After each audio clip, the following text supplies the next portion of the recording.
喂，過嚟，你睇呢個單位，只不過202尺，你見到一個 studio，OK， 咁啊有 pantry，有洗手間，可以發揮成點咧？喂，而家變咗條面，一張床，兩張床。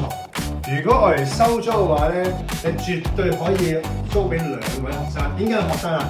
因為咧，佢講緊2個站喺度九龍塘。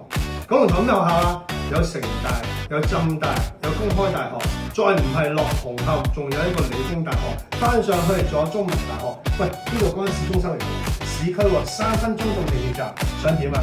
有晒食肆，有晒街市，有晒 supermarket， 乜都有齊晒。OK， 生活所需全部一應俱全。喂，唔使再諗啦，嗌個人揾我。